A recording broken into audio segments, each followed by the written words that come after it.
Today we're going to talk about self-care, but before we get into that, I want you to hit those like and subscribe buttons below so that you can get access to my content first when I get it up here. I want to share 3 tips to better self-care with you. I am very passionate about self-care and how important it is for us moms to be regularly filling our cups. I've already shared about how taxing motherhood can be. If you missed that video, go back and watch it because we're just going to be focusing here today on what to do to keep our cups nice and full. Now, there are seasons of life when it is easier for us to keep that cup full and seasons of life when it does get more empty. The point of self-care isn't to ever have an empty cup. The point is that you understand how to get it full. So tip number 1 is to learn to be in tune with yourself. Take time to be with yourself and your thoughts. Write them down, journal, have conversations, intentional ones with yourself. If you don't know where you're at, you won't know how to get where you want to go or become who you want to be. There's magic in doing things you love, in spending time with people you love, in finding new ways to connect with yourself and others. But if you don't know what those things are, you will not ever feel true contentment in your life. At least once a day, stop long enough to write down everything going on in your mind. This honestly should only take 2 to 3 minutes, 5 max.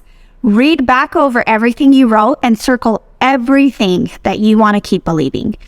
This leads us to number 2, which is pay attention to your thoughts and beliefs about your life. You can go get mani-pedis with someone you enjoy spending time with, but if you are constantly thinking, this was nice, but it would have been better if we were fill in the blank. Do you think you're going to feel like you filled your cup? If you are constantly thinking about a better place, time, situation, etc. that you need to feel fulfilled, let me just tell you something, friend. You are not going to feel content. Filling your cup is not about the things you do, because we all find joy in different things. Filling your cup is more about the beliefs and thoughts you have. Sometimes you have to just choose to be happy, to be content, to be fulfilled. There is always something you can find to prove these things true. And there is always something you can find to prove them wrong. You get to decide at any point in time which one you're going to find.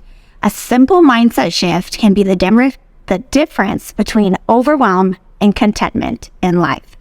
Take those thoughts you write down every day and really be honest with yourself if the things you are choosing to think and believe are helping you or hindering you.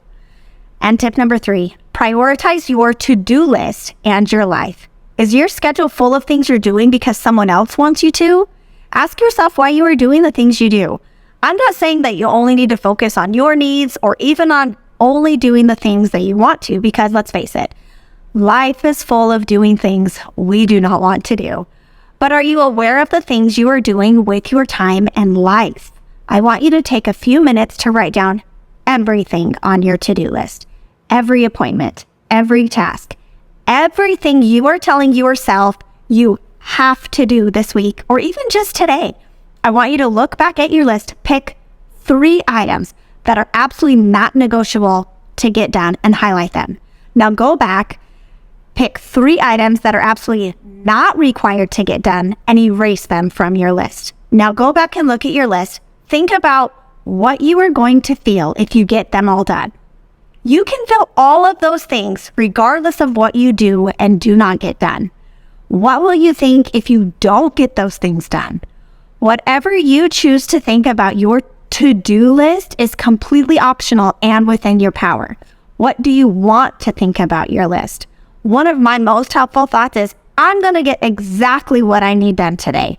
This focuses my mind on not only getting done what I really believe is the most important, but it also helps me to maintain the attitude I want to have while getting it all done.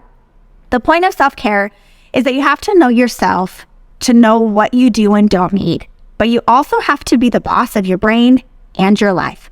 Stop blaming your spouse, your kids, your schedule for your life. Own your choices, own your time, own your life. You got this, friends.